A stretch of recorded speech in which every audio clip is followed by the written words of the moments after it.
नमस्कार दोस्तों, स्वागत है आपका इनसाइडर निवेश चैनल पर। दोस्तों, आज एक बहुत ही भारी टॉपिक लेकर आया हूँ क्योंकि मैग्नेलिक क्लाउड लिमिटेड में जो गिरावट दिखी है वह सामान्य करेक्शन नहीं है। यह गिरावट नहीं है, यह एक पूरा क्रैश मान सकते हैं और इस क्रैश ने रिटेल इन्वेस्टर के दिमाग को हिला के रख दिया है। बहुत लोग सोच रहे हैं कि क्या कंपनी वाकई में खराब हो गई है, क्या यह ऑपरेटिंग गेमिंग चल रही है, या फिर ये मौका है कि सस्ते में अभी इसे खरीदने का। इसमें से कौन सही है कौन गलत है आज बिल्कुल साफ करेंगे, बिना गोलमाल बातों के, सिर्फ डेटा और असली गेम के साथ। तो दोस्तों, वीडियो को अंत तक जरूर देखना क्योंकि आधी अधूरी जानकारी आपके लिए हार्मफुल और डेंजरस हो सकती है। ये वीडियो सिर्फ एजुकेशन पर्पस के लिए, ये कोई बाय या सेल रिकमेंडेशन नहीं है। निवेश करने से पहले अपने फाइनेंशियल एडवाइजर से जरूर सलाह लें। तो चलिए शुरू करते हैं। दोस्तों, क्रैश की हकीकत नंबर खुद बोलते हैं। अब अगर हम पिछले 5 दिनों के चार्ट पर नजर डालें तो शेयर लगभग 50% टूट चुका है और यह गिरावट धीरे धीरे नहीं बल्कि भारी प्रेशर के साथ आई है। पिछले एक मंथ का डाटा देखेंगे तो लगभग 45-46% के आसपास टूट चुका है और अगर 6 या 1 साल का देखेंगे तो लगभग ये डाटा 60-61% का करेक्शन दिखाई देता है। ऐसा करेक्शन तब आता है जब मार्केट में सिर्फ कमजोरी नहीं बल्कि अंदर से सेंटिमेंट टूट चुका होता है और निवेशों का जो इन्वेस्टर है उनका विश्वास हिल चुका होता है। रिटेल इन्वेस्टर अभी समझ नहीं पा रहा है कि क्या करे। बेच दे तो नुकसान पक्का है, रहे तो डर बनता है कि कहीं और गिर ना जाए, और खरीदने का मन कहता है तो कहते हैं कि कहीं फंस ना जाओ इस शेयर में।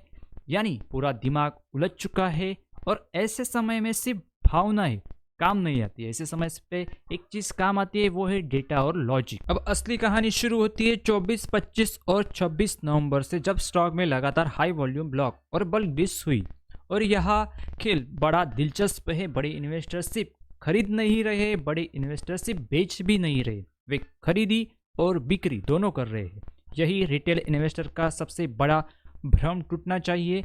आमतौर पर जब खबर आती है तो किसी बड़े इन्वेस्टर ने खरीदारी की तो रिटेल इन्वेस्टर सोच लेता है कि अब शेयर उड़ जाएगा क्योंकि बड़ा आदमी उठा रहा है, मतलब अच्छा होगा।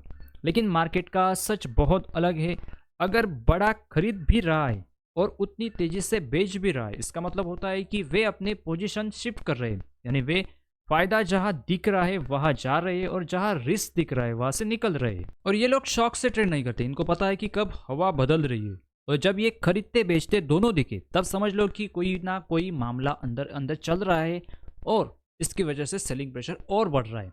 और सबसे बुरी बात यह होती है कि इस खेल का असर तुरंत रिटेल के दिमाग पर पड़ता है, क्योंकि बड़ा खरीद रहा है और बड़ा बेच भी रहा है तो रिटेलर कंफ्यूज हो जाता है और कंफ्यूजन हमेशा नुकसान की तरफ ले जाता है। अब बात करते हैं प्रोमोटर की, तो कंपनी के प्रोमोटर जोसेफ सुधीर रेड्डी तुमा ने नवंबर में स्टॉक बेचा। मार्केट का सबसे पुराना और कठोर नियम याद रखो कि प्रोमोटर अगर बेचता है तो मार्केट चौंकता नहीं, डरता है, क्योंकि प्रोमोटर कंपनी के अंदर की वास्तविक स्थिति, भविष्य की योजना, जोखिम, वित्तीय दबाव सब पहले से जानता है।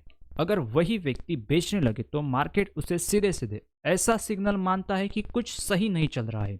भले प्रोमोटर की होल्डिंग अभी 39% है, लेकिन बेचने का एक छोटा सा संकेत भी पूरे सेंटीमेंट को तहस नहस कर देता है। रिटेल सोचता नहीं, वह सिर्फ रिएक्ट करता है और यही मार्केट में सबसे बड़ा नुकसान करवाता है। तीसरा बड़ा खतरा है कि प्रोमोटर प्लेजिंग। अब कहानी और गंभीर हो जाती है क्योंकि प्रोमोटर सिर्फ बेच नहीं रहे हैं, प्लेजिंग भी बढ़ रही है। क्योंकि मार्च में देखेंगे तो लगभग 1% के आसपास थी, जून में 13% हो गई, सितंबर में 14% और अभी इस क्वार्टर में लगभग 19% प्रोमोटर अपने शेयर प्लेज कर चुके हैं।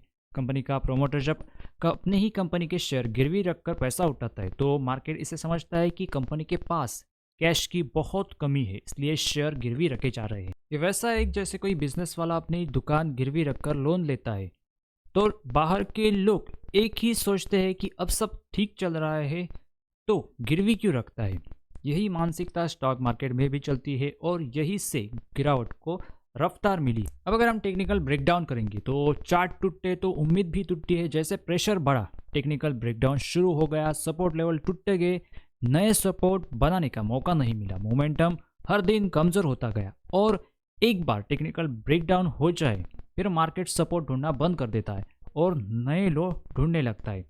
यही वो समय होता है जब घबराहट सबसे ज़्यादा होती है और रिटेल बिना सोचे सबसे ज़्यादा एग्जिट करता है और फिर शेयर धीरे धीरे रिकवर भी हो जाता है, लेकिन रिटेल तब तक बाहर हो चुका होता है। अब अगर हम देखेंगे तो मैग्निकल क्लाउड एक स्मॉल कैप कंपनी है और स्मॉल कैप का खेल अलग होता है। और स्मॉल कैप में FIDI और बड़े प्लेयर जैसे ऑपरेटर वो इस ऐसे स्टॉकों को चलाते हैं, पम्प डम्प करते हैं, लेकिन यहाँ FI और DI की पकड़ नहीं है, इसलिए यहाँ मोमेंटम पब्लिक सेंटिमेंट और प्रोमोटर मूवमेंट के हिसाब से चलता है, डेटा के हिसाब से नहीं। सस्ता स्टॉक देख के लोग खुश हो जाते हैं, लेकिन सस्ता स्टॉक अच्छा तभी होता है जब उसमें भरोसा भी हो, वरना सस्ते शेयर कचरा होने में 2 मिनट लगता है। अब कई लोगों को लग रहा होगा कि पॉजिटिव न्यूज़ आने के बाद भी ये स्टॉक क्यों बेकार हो रहा है। कंपनी को रेलवे से ऑर्डर मिला है, ड्रोन डिलीवरी के लिए 5 करोड़ का ऑर्डर मिला है। ये सारे अपडेट नॉर्मली किसी भी कंपनी को ऊपर ले जाते हैं, लेकिन यहाँ मार्केट ने इसे बिल्कुल इग्नोर कर दिया, क्योंकि मार्केट अभी सिर्फ यही देख रहा है कि promoter selling plus promoter pledging plus block deal का प्रेशर।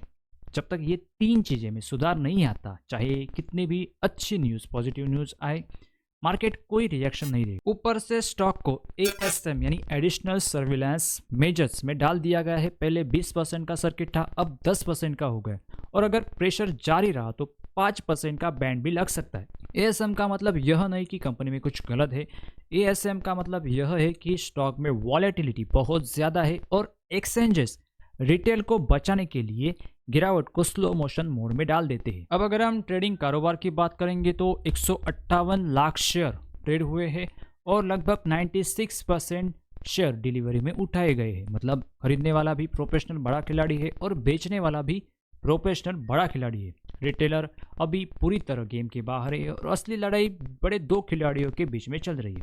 और जब तक इस लड़ाई में एक साइड क्लियर विजेता नहीं दिखता, स्टॉक में अस्थिरता नहीं आएगी और मोमेंटम भी रिवर्सल नहीं होगा। तो दोस्तों, ये स्टॉक तब तक नहीं सुधरेगा जब तक प्रोमोटर पक्ष से सेलिंग और प्लेजिंग में सुधार ना आए, बड़े इन्वेस्टर की साइड स्थिर ना हो।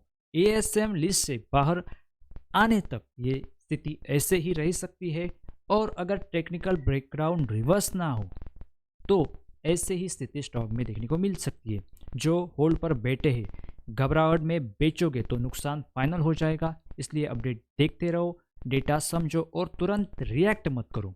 और जो नए लोग इन्वेस्टमेंट करना चाहते हैं यानी खरीदना चाहते हैं, वो अपनी पूरी इन्वेस्टमेंट एक ही बार मत डालो, स्टेप बाय स्टेप आप इन्वेस्ट कर सकते हैं अपने फाइनेंशियल एडवाइजर से पूछ के, क्योंकि अभी भी गिरावट की संभावनाएं खत्म नहीं हुई है।